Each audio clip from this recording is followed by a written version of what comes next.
So what are some of the initiatives and bets that you've made at the Knight Foundation in your role when you stepped in that you're really passionate and excited about? Yeah.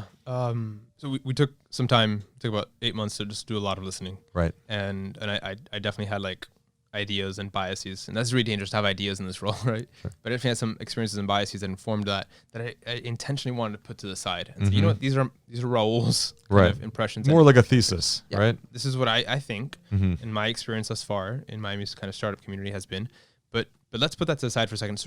Go to the source. And so I'm a huge believer in the Boulder thesis, Brad Feld, startup communities. I think to kind of quote Orwell and Animal Farm. Got his book right there, Venture There you Deals. go, man. Yeah. I love it. Shout out to Brad.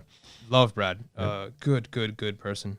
So to pull from Animal Farm and Orwell, everyone's equal. Yep. But founders are more equal than everybody else, especially in being the heart and soul and center and leadership of a startup community. Has to be founder led. Has to be. Yep. If it's going to be sustainable and regenerative, and there's going to be a reinvestment in community, in that specific startup community, it has to be founder led, right?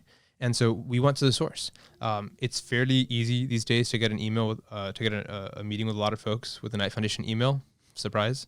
But it was hard to get in touch with founders. A, because they're busy. And B, if you didn't know the Knight Foundation, I think a lot of times I got responses of like, dude, I haven't had my exit yet. I'm not doing, are you raising money from me? Right, like, right. I don't, Circle back in 2 years. come back in 2 to 5, right? And I was like, no, like, I'm not trying to raise money from you. Yeah. I really just want 30 minutes to hear out what's been your journey, what's been your experience building amazing companies. And doing that kind of, I think what in the last few years, we've seen companies like Fairlogics and eBuilder have exits, 500 million, 400 million respectively, or maybe the inverse of that. And when those exits happened, a lot of folks in the formal startup community said, oh, I had no idea that company was here. And so part of the kind of exciting thing was that hunt that I was used to at the Angel Group was to say, how big is the funnel? Like, how big is the funnel and who's here and who's building what? And let's get straight from the horse's mouth what that experience has been like. Yep. And so one of the things that kept coming up and time again was that founders did not feel particularly attached to one another. They did not feel like they had a space or spaces, community ultimately, that was of, by, and for them without the photo ops, without the ribbon cutting, without the kind of more public element of entrepreneurship. Really important stuff. We want to change the psyche. We want to change the vision. We want to change the direction that this city perceives itself going into, right? It's part of the social transformation that we seek. We want Miami to believe that this is possible. I think I've said this before, and I give Matt tremendous credit for doing that, because Matt's investments while at Knight Foundation allowed Miami to believe that this was possible. Yep. Really, truly, actually possible. When we sat down with founders, they said, we're excited about it. We believe it too, but we don't know who with necessarily, right? Like, who exactly are we doing this with? Are there peers who are also in the trenches, other meerkats, if you will, digging, that understand what we're up to? And so whether it's putting together a forum-like thing with LLC, which you're leading phenomenally, or working with people like Alex Nucci on craftspeople.org, if you want to check it out, which is for founders, by founders, but technical kind of workshops, tactical workshops on how to get the nitty-gritty done. We really wanted to make sure that we were aligned with market reality and aligned with market needs. And in this case, the first thing that was evident was founders want more spaces that are led by them, that are for them, somewhat in a really curated fashion, and that are tactical in nature, less inspiration capital and more technical, hard expertise on how to get things done. Yeah, practical stuff, blocking and tackling. Exactly. Stuff that's not really sexy in any way, shape, or form, but critical to the success of a venture. Right. And so we started just kind of doing a lot of listening and a lot of then saying, all right, like, if you're a founder, are there behaviors that you're already engaging in that we can maybe institutionalize or formalize? Alex was flying out to California once every 45 days for what he called a tune-up, where he would meet with like the VP of growth of Twilio and the VP of this, of that, right? And it really, he had actually really just practical questions. I'm like, hey, I'm at this point in my company. I need to get from A to Z.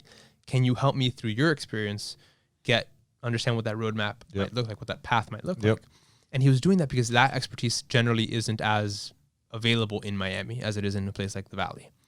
And so the question was like, we're not trying to change Alex's behavior, right? We're not trying to change the founder's behavior per se, but we are trying to say, Alex, if you're doing that and if you have that need, I'm pretty sure other founders have that need also.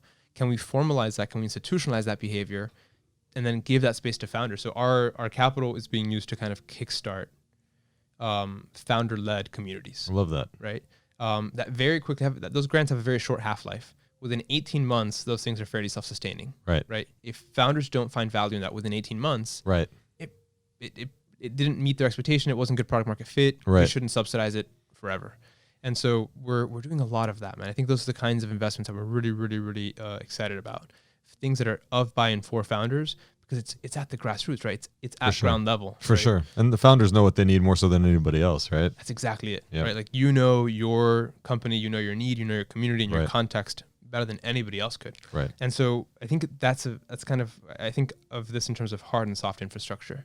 The hard infrastructure are things like 500 startups, accelerators, incubators, groups like Endeavor that mentor, right? Companies that are up and coming.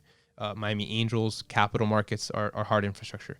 You need hard infrastructure. I think it's analogous like the water and sewer system or the electrical grid of a city. You need water and sewer, and you need an electrical grid if you're going to have a city.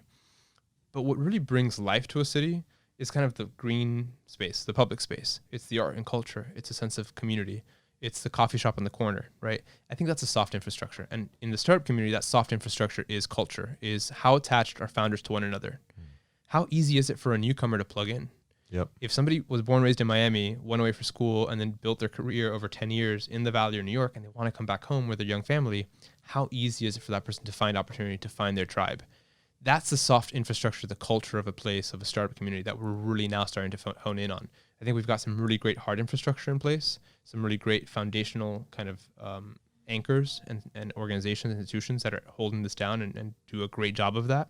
And now we're really examining, all right, how do we make sure that there's life being breathed into that, and that life is being led by founders.